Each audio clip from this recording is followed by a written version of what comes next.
Now that we have power back, welcome back to some more Scrap Mechanic. I am StormRunner Gaming, and today we are going to be looking at the newest update to one of my favorite games, and hopefully one of your guys' favorite games, Scrap Mechanic. And what we've got here is another thing probably going into the survival theme of things, I assume, is what they're doing with this. But we have an explosive, and so far, we do have the two sizes, small and large, and they're both able to be activated by a shot from... Holy cow. Oh, I thought I'd hit my truck over there, but they both are able to be activated by a shot from our potato gun, the spud gun, and I'm not exactly sure how else we're able to use them. It does not look like we actually have a link up to them, so you couldn't set a timer or a button to it. Well, of course, if you did want to have something detonate like a minute or two after, we could always set up a system where we have a spud gun and then what do we got, timers, and then set that up to a switch. So I'll set this up real quick for you guys just to give you a little demonstration. If we set switch to each one of these timers and for that to fire and give it like a, let's just say 30 seconds. So in 30 seconds this should go off here. And while we're waiting for this to go off, I can show you just how destructive these things are and why none of us are safe anymore because of this. As you can see, we do have a large one, and that made a huge explosion back there. And it doesn't just destroy... So if you do know the Scrap Mechanic world, you know that cardboard blocks and glass blocks are technically the only ones we can destroy prior to this update. And I say prior to this update because, of course... Oh, there it goes. Man, the small one does not make as much as a dent, but... Anyway, prior to this update, the only two blocks were glass and cardboard in the vanilla version. But now we have this, and I want to quickly test out and see. Can I just hit it with a hammer? Oh, shoot, run! Dang! That went off very quickly. But as you can see, of course, the explosions will break glass and cardboard, just like the spud gun and our hammer. But now with the explosions, I have my Suburban here, which is a full metal vehicle with a bunch of different parts.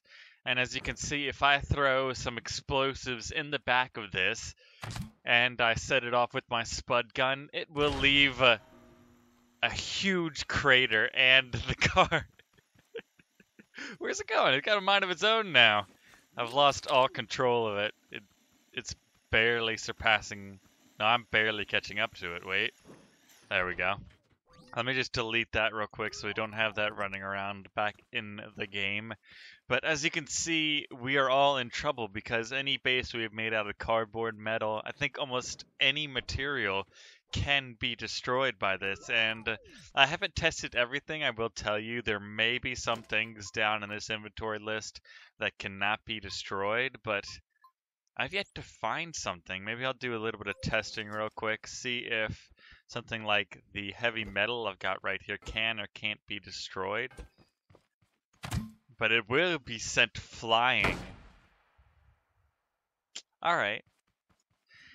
And another thought I had, of course, if you have an explosive type of thing, you could make some sort of cannon or weaponized thing like a cannon, but the problem with that is when we make a barrel or something, the barrel is just going to be destroyed by the explosive, and that is kind of annoying. I'm not exactly sure what we could use to help insulate it, because if we wanted to shoot something out, that and any projectile we put in front of it will be immediately obliterated by the explosion, so I don't exactly know how to get past that at the moment. But, so if you guys do know a thing that won't be destroyed by this, or, I don't know, something that works to suppress it or something, I don't know, leave a comment down below. But Last thing I have for today, I do have a future game idea, basically. I want to get out there real quick. I'm going to give me, Lando, maybe A, if I can get him into a scrap mechanic world, and we will each have a pre-built car, probably like a pickup truck or something, with the explosives on the back of it, and we will each have 100 like wood blocks or something to try to armor up it in a sense, and it probably won't be enough to actually cover all the blocks, and we'll try to see how far each of us gets down a course, and we'll probably be at range with spud guns trying to stop them. So you guys can look out for that. And of course I do have I've gotten stuck here, but I do have the survival challenge world. I have yet to actually record that as of right now, as I'm talking, but I should be recording that over the weekend sometime, hopefully. So that'll be out next week. So hopefully look forward to that. But one other thing I do want to try before I end the episode here today, I want to see. Let's see. If I put one up here, you can see I've already failed by not making the platform big enough. But if I just hit this, that's interesting. So you can make a sort of grenade type of thing, I'd like to say. Like you set it off and chuck it at the same time. That, and I have some ideas for other vehicles too. You could make a like a bombing type of plane that would drop these off of the back of them, like ignite it with a spud gun and then drop the floor out under it.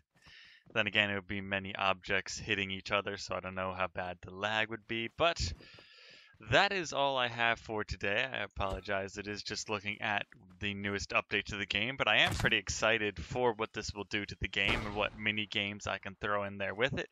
And I hope to, of course, see you guys later. So if you guys like this, please leave a like and consider subscribing to the channel to stay up with Scrap Mechanic and the updates leading up to the survival mode and more of my content. But I've never been great at goodbyes, my people need me, and I need to go.